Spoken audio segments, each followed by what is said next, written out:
the Schiit Audio Jotunheim 2. My long-term review about this beautiful, high-fidelity, pretty compact and very affordable headphone amplifier with a built-in DAC, a digital audio converter via USB. Although that is an optional module, my long-term review. First, I will tell you how I use this unit, how I found this, and what the history, what I had before this, how I came, and how this ended up being my endgame DAC for critical high-fidelity headphone listening on a desktop system.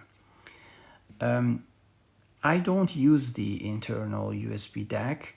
I think the internal USB DAC is okay, it's fine, it's pretty good, it's okay, but it's not world class. It's not world class. However, I think that the headphone amplification unit is world class. And I'm going to tell you something about my personal experience about the sound signature, and also you're thinking by this moment, wait a minute, I've seen like 20 reviews and videos on the internet, but no one, I've never seen this. You're right, there is only one in the world, and that's because I made this myself, this ventilation holes, and I'll put a link that in another video you can check that out in daylight and see how that looks and decide for yourself if you want that yourself as well as what I did here as a designer. Because as you know, breathing is important for your audio equipment so they get a high life expectancy. In summary, I think this headphone amplifier sounds marvelous. Perhaps it is because of the use of really high quality components, perhaps or the design of the circuitry, or both components and a very good design. For example, the interaction that I have as a user with the unit is of course via the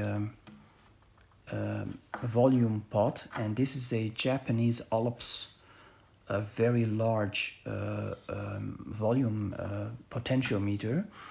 And with some cheaper units, some other brands with like a tiny potentiometer, if you turn the volume up like really low, you hear some cracking, and then at some point the left channel is lower than the right channel. It's like all over the place, it's a mess. But yeah, you know, in some other, actually even in more expensive units, sometimes they put like those, normal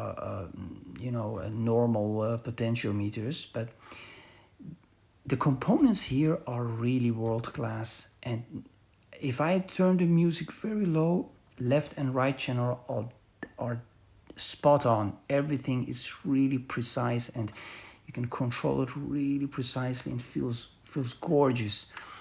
At the end it clicks, so it doesn't turn over. It's really nice to the interface with this unit is really nice. So it's simple, it's nice. There is a large 6.35 millimeter headphone jack, the classical one, the large one, the 3-pin one, and this is a balanced 4-pin XLR headphone jack for more modern high fidelity headphones. Both are possible. And then I use a XLR in from my other DAC to feed this unit, so I bypass the internal DAC. This unit I think has the most believable sound representation that I have listened to, and I've compared this to many other way more expensive and also cheaper, but also more expensive desktop headphone amplifiers. several of them being from the British brand NAIM, as well as from the very popular recent models of Topping.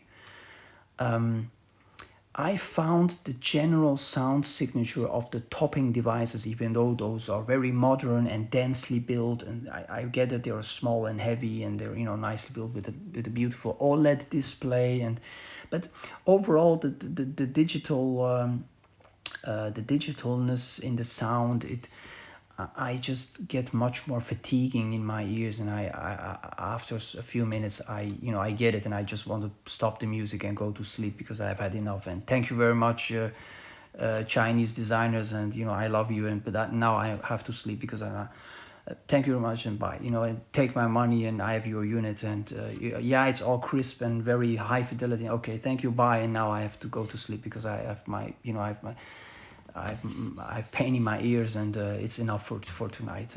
It's 10 o'clock, but I'm going to sleep. Bye bye. That's my experience with the Topping.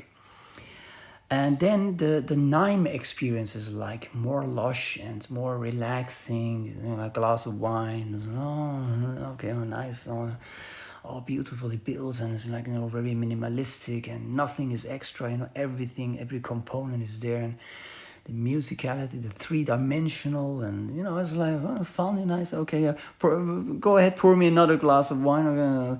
Like almost like in a sleepiness. I miss punch with the NAIM units. I miss punch. I miss the lush, exuberant kicks in the acoustic, the drums, and when like a female vocal's like really quiet and then suddenly starts to raise her voice, and then with NAIM everything is like control, and I can never get really like the goosebumps. And now we come to this unit, the Jotunheim 2. This amplifier for me, of course, the synergy of the system is the most important, I think. This amplifier wants this headphone with that cable and that DAC unit, and so everything has to fit each other, of course, because not all the headphones are driven well. Maybe some headphones are so sensitive that this unit is like, if you like do like this, so it's like explode the whole eardrums out of it, or vice versa, if the electrostats demand so much power and that you have to like turn this all the way, so. But I found that for average known high fidelity gear, I think this unit is both affordable and it's can drive even the most demanding headphones. I think it can fit a lot of systems. I use it again just as an amplifier, and I found the sound characteristics to be like this. The bass is very. There is not one kind of bass. Depending on which music there is all kinds of different bass, and so that's very refreshing for me. It's not like not all my music sounds the same. No, every music has its own surprising bits and pieces, and that three-dimensionality or mids or pronounced S and F pronunciations by the female vocalists, or like really low hums above the male vocalist. And this unit is allowed for me to bring nuances and differences in all my different music, and perhaps that's the most enjoyable aspect of it. That if throughout listening sessions, not only they last longer, I end up like listening many more hours than I wanted to. When I start to listen, I end up prolonging my listening sessions, and this unit becomes hot, and that's why I drilled these beautiful holes in it so it can ventilate and not become hot and just stay warm to the touch at any volume and at any season. And so it gives me different discoveries through different music, and there is not one type of bass or one thing that it's good at, or one. And also I found that the punch when needed, like when there's a quiet music and then sudden like a high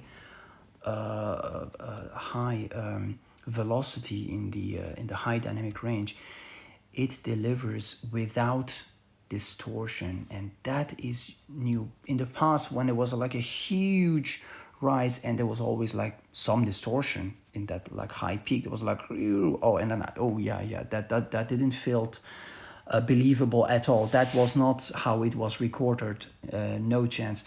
And in this unit, the sudden rises are very convincing and believable without much distortion, and the punch, hence the punch is there and it convinces. And for me, I really am happy after a really long time of changing all the stuff and just not being happy, and despite spending my savings, and I'm missing this and that, and then ear fatigue, and okay, and then I give it a try, long listening session. I just want to love this stuff, but just couldn't. So it's like a reverse placebo. I think I'm gonna hear something nice with those past equipment, and then my ears say no. This sounds just not right. This is not good, not right. You have to stop and just change something else. Fine. I trusted my ears and I did, and I'm happy. I'm happy that I didn't settle. I kept searching until I found this little, pretty affordable, pretty small unit. To my surprise, it beats the other much more expensive other units. So they did a good job in designing the circuit and placing the components of really high quality, and I respect the designers of these guys. I believe they I forgot the name, but I bought this. It's a relatively new company if you compare it to NAIM and other companies that have like been here for 700 years or something. But still they outclass and outperform many older dinosaurs, and for that I give them a thumbs up. And this is my endgame desktop amplifier for the high fidelity, long listening sessions and enjoyment, and transcending through the music. And so I can highly recommend this. I am wondering, what is your endgame headphone amplifier? Have you found it, or are you Are you think no? I'm still going to search. If you have found it, share with me. What is your current endgame, love of your life, headphone desktop amplifier, and we can see if it's the same, or if we can learn from each other which ones you have. And I wanted to share with you my search, and that the search for the headphone amplifier is ended here.